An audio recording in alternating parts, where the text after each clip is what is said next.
compare yourself to who you were yesterday, not to who someone else is today. Yeah, well, you got to improve, right?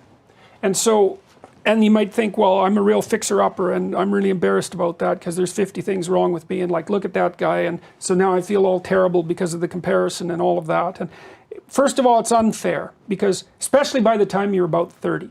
Like when you're 17, you're like every other 17-year-old. And so that kind of social comparison is more appropriate. By the time you're about 30, your life has become quite idiosyncratic, you know. Like let's say your life has 8 dimensions: family, friends, intimate relationships, health, you know, you can kind of lay them out.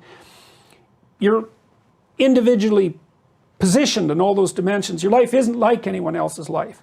And so you see someone who's doing better than you, it's like you're only seeing one dimension at one slice of time. So it's not reasonable. You don't have the whole picture, you know. So, and then you get down on yourself and take the spirit out of yourself, and you get bitter and resentful. It's like that. There's nothing good about that. Yeah. So, but you do need to improve because there's more to you than, there's not as much of you as there should be. So what's the comparison? Well, that's easy. You just say, okay, well here's my position in time and space right now. Here's my virtues and faults. It's like, I can be a little bit better tomorrow in some minor way. Well, that's the right comparison because you are very much like you. You know what I mean? Mm-hmm. Everything's the same about you. Yeah. And so it's the perfect comparison, and then you get a trajectory going. It's like, well, obviously I'm not perfect, but I'm slightly less terrible than I was yesterday. Man, you keep that up for 5 years, and you're wherever you should be. That isn't where someone else should be, right? Because you really are an individual. There's an interesting element of this on a biblical note that I think you hit sometimes, which is sort of, don't pray to false gods, because it's sort of like, well, the guy that you're looking at that you think has everything, yeah, you have no idea. Yeah, right. And we see that now with all these people crumbling in Hollywood that are worshipped by so many people who have done all sorts of terrible things or whatever it is. Yeah, well, you just don't have insight into the tragedy of someone else's life. You know, and you might think, well, he's rich and successful. It's like, yeah, but you just don't know. You don't know what his relationship is with his wife or his children. You know, you don't know that he's gone through 2 divorces and his daughter won't talk to him and one of his kids is schizophrenic. And like most people's lives are pretty nicely saturated with tragedy, you know, and with a certain degree of malevolence. And you might think, well, I'd trade places with him in a minute. And I'm also not saying that some people don't have it really rough. It's like, look, man, some people have it rough. Yeah. That's not the point. It's not the point. The point is, you should be better than you are, but it's not because you're worse than other people. It's because you're not everything you should be.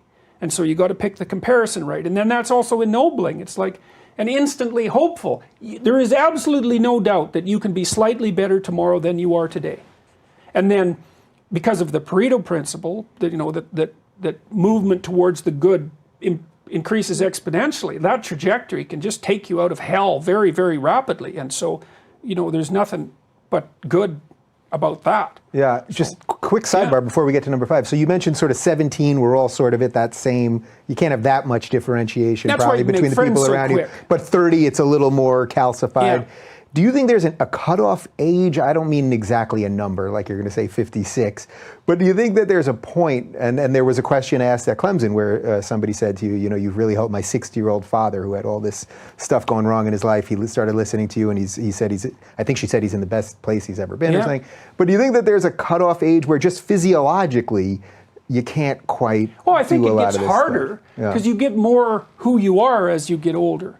You know, so there's not, the ratio of actuality to potential starts to shift, but it doesn't change the underlying simple truth, which is there is definitely something that you can do today that will make you slightly better for the next day. Always. Always. Now, not always. You're 85, right. You have Alzheimer's, you know, you're done. Sometimes you're done, but most of the time you're not, and most of the time there's something within your grasp that you could put right. And see, that's the fundamental issue. It's like life is tragic. It's full of suffering and it's full of malevolence. There's no doubt about that. And it's brutal. And it's more brutal than you can even imagine in some ways, or willing to imagine. But there's something you could put right. And we don't know what would happen if you put everything you could right, if you put it right. And then we don't know what would happen if everyone did that.